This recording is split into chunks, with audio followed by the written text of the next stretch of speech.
Hi, I'm Herbert Cohen. I live in Beit Shemesh. I've written a number of books on film. One is called Kosher Movies. A film critic discovers life lessons at the cinema. And I've also written Kosher Movies Volume 2. And I blog on movies for the past several years, and I've spoken in various venues about Jews and film. And I've also spoken at synagogues and discussed films that are old and new. And I also talk at schools on occasion, giving professional development sessions to teachers. Anna Vandenberg, who's working on Senior Connections, asked me to prepare a 10 to 15 minute YouTube discussing videos that suggest films that someone might want to watch while on lockdown. Most of these films are available through various streaming services, in particular Netflix, but not all of them are found on Netflix. Before I begin, let me mention my definition of a kosher film. A kosher movie is a film that has something meaningful to say about life. It can help us navigate life. What I'm not reviewing necessarily is a G-rated film. Films that I review do sometimes have violence, profanity. They do not have sexuality or nudity, because that's something I want to stay away from, because in a sense, to call such a movie kosher would, in a sense, be sort of an intellectual oxymoron. It doesn't work. These are films designed for an older audience, people who are already committed moviegoers. I'm not suggesting that someone would become a moviegoer if he hasn't yet, because movies in many ways are very bad. But if you are already a moviegoer, the films I suggest, I think, have something to offer. What's, I think, important to note for any moviegoer is that it is good to become familiar with a very important website called IMDb, Internet Movie Database, because before you see a film, you can really check that database, put in the name of the film, and it will tell you about the plot of the film, and include, most importantly, a parent advisory that specifically lets you know about things that may be objectionable. So that's a helpful guide if you're a moviegoer and you want, in a sense, to preserve your Torah perspective, even in your recreational hours. I'm going to give you a list of films to see. Some of them are quite old. At the end of the presentation, which again will last between 10 and 15 minutes, I'll mention some newer films available on Netflix, and I'll explain why I consider them, each one of them, a kosher movie. Number one is Changing Lanes. Here, two people meet in a fender bender on New York's FDR Drive. The two people one is white, one is black. The white person is a lawyer. He needs to get to a courthouse for an important case. The black father needs to appear at a custody hearing to retain some connection to his kids. Otherwise, he's going to lose total custody of his children. Both, because of this fender bender, are late for the appointments, and they get angry with one another because the lawyer has a problem, because at the scene of the accident, he left behind some important papers. So he's just at wit's end, what can I do? The black man is very, very angry because he has now, because of his showing up late in the courtroom, has lost the custody of his children. And that's a very heavy blow for a parent to bear. So this leads to excessive anger, and the anger leads almost to each one of them, in particular, almost killing one another.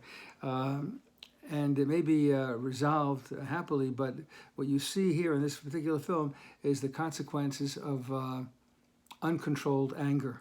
It's a terrible thing. That's why our sages compare it to avodah zarah. You lose control of your whole perspective on life. Number two, Searching for Bobby Fischer. It's about a very young boy who's pushed into the world of competitive chess. The kosher message here relates to whether winning is more important than being a nice person, because the father takes pride in his son's achievements, wants his son to really rise to the top of chess like Bobby Fischer, even though Bobby Fischer came to a very dismal end. But at the end of the day, the kid is influenced by his mother, who's a very gentle and sweet soul, and feels that being nice is more important than winning a particular chess match. But it's a good kid. It's a good film, not for adults and for kids in particular, involved in competitive sports. Three, I Am Sam, is about a mentally challenged man who wants to retain custody of his normal child. But what happens here is that his normal child ultimately has more smarts than his parent. There's no mother on the scene here. because he fathered the child through a homeless woman who was just not visible in the movie at all. The kosher message relates to how viewing things stereotypically can lead us down the wrong path. When you label a person as a person with a disability, sometimes you don't relate to him as a normal person, and that's very bad. A more contemporary film that addresses the same issue is The Peanut Butter Falcon.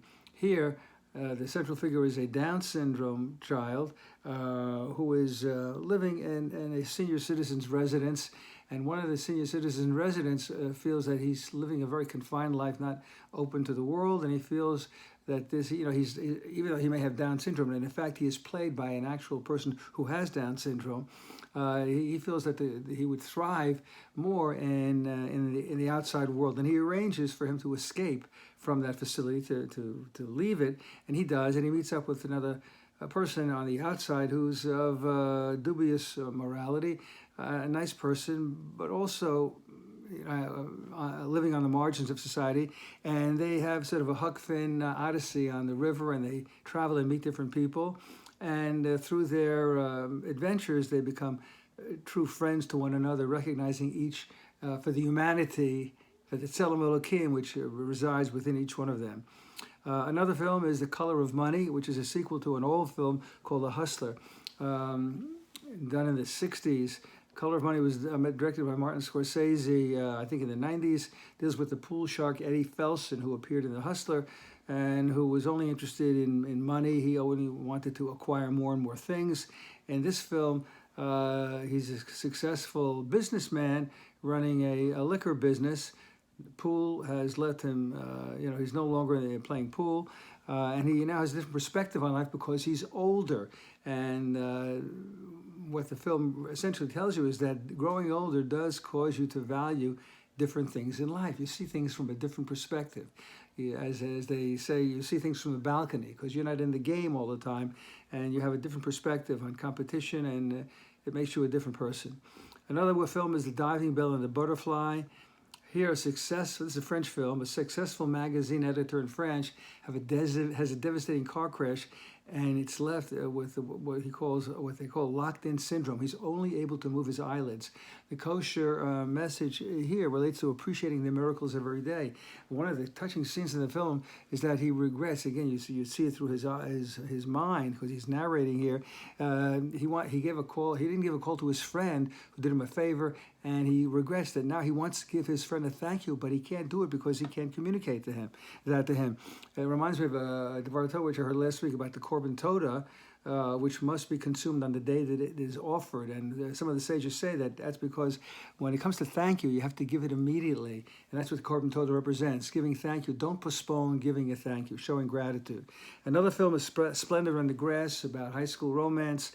And it really deals with the issue of what happens if the romance doesn't blossom. It doesn't work. The love between a boy and a girl in the teenage years doesn't happen. Is it a tragedy, or is it maybe a gift in disguise that your prayers aren't answered when you want to resurrect that relationship? Another film is Chariots of Fire, at the Olympics in 1920. And the backdrop of the story is the Olympics, but the importance really is that at the end of the day, what's more important? Winning the race or being true to one's principles. And the two main characters here, one is Jewish, one is not. One is religious. He's the Christian minister, and he decides not to race on a Sunday because it's his Sabbath, and he's a man of principle. And it's beautiful to see how, in a sense, he's validated by making a decision in which he shows that God is front and center in his life, not simply winning a race. Another set of films that's, I think, valuable to see, at least one of them, are the Rocky films. It's a classic underdog boxing film that stresses the importance of having a good mentor, because Rocky is just floating. He's a nobody. He's accomplishing very little in life until somebody tells him, no, you can be a winner. You have to see life differently, and that's a wonderful, positive message. Another film is The Bourne Legacy, which is after the first three Bourne films. It comes later. It does not star Matt Damon. It stars Jeremy Renner. It's a similar story because it deals with a crisis of conscience for a government assassin, because in a sense he's charged by the government to kill people. So and at some point he asks himself, shall I kill people if the government tells me I'm saving the lives of the country's citizens? It's complicated. It relates to the whole issue of battlefield ethics. And I cite that film because it has just a powerful line that summarizes the moral dilemma. One of the people in the CIA, or one of the defense agencies, says, quote, we are morally indefensible and absolutely necessary. So this is the dilemma. You can see the film to see where it goes.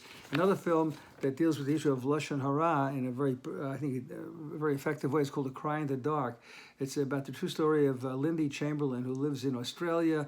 A wild animal kills her baby, but because of gossip, slander, people think, and she has a certain cold demeanor about her, people think that she actually killed her baby, and it becomes a celebrated legal case in Australian legal history.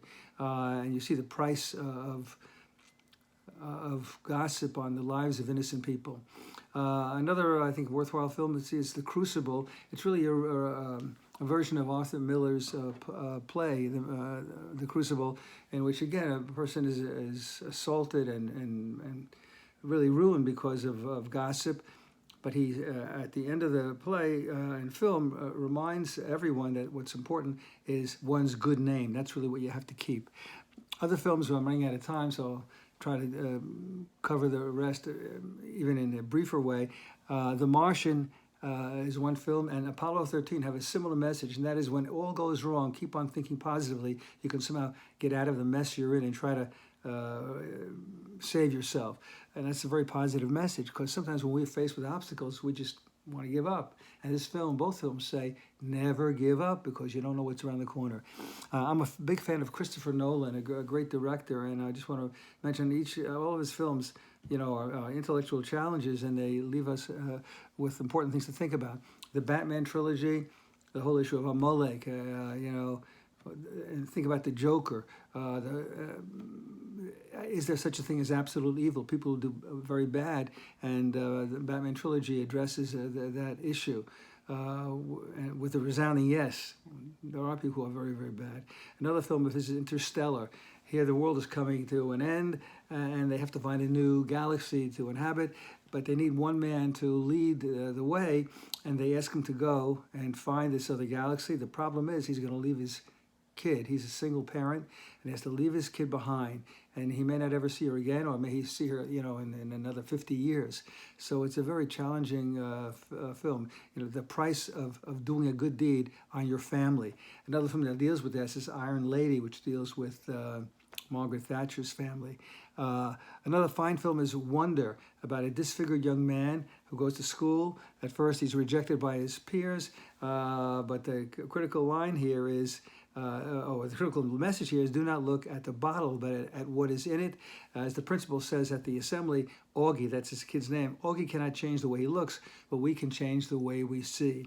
Another, I think, worthwhile film is Curious Case of Benjamin Button, which in a sense is fascinating because it takes a life. He's born as an old man and becomes a young man. And here it discusses the whole issue of time. A moment in time, treasure it, because it may not be here forever. October Sky is an old film. It deals with a kid who was inspired by a teacher, but it leads to conflict with his father, who works in the coal mines of West Virginia. So the father feels rejected by the son, but the kid ultimately tells him, "Dad, I'm like you. I'm a serious person, but I want to be more than what you are." I thought of the whole relationship between rabbis and teachers. When somebody sends their kid to Israel, he's more influenced by the rabbi sometimes than the parent, and a parent sometimes gets jealous of that relationship. It's complicated, as you probably know. Other films that I think are worthwhile seeing that I saw, since being on in quarantine, on Netflix, Triple Frontier, the issue of mitzvah haba ba'aveira. These guys want to do a mitzvah, and yet they want to profit themselves. They want to steal many millions of dollars from a drug lord, and instead of giving the money back as they would if they were soldiers, which they no longer are, they would keep the money. The Conversation, is an old movie directed by Francis Ford Coppola. It deals with the issue of surveillance. What happens if when you're surveying in people, you find out that they're planning to do something, and somebody's paying you to do that surveillance, and if you give over the information, that person may die. So it becomes very complicated, revealing private information. Knives Out, fine film. Here, it's a mystery in the Agatha Christie mold, but the critical issue here is truth. There's only one person in the whole story who tells the truth, and because of that, the detective who is trying to ferret out the villain can do so. Cue Ball is about the San Quentin prison basketball team. It's a story about tshuva. Echoes in the Canyon, about musicians who live in a certain area, but it reminds me of, in a sense, in a base medrash, there's power when you have people learning together who are like-minded. There's a very small movie called Sundogs about developing a purpose in life, which I thought is really very, very sweet film. And finally, The African Doctor, about a doctor who goes to a provincial French town. It's a French film.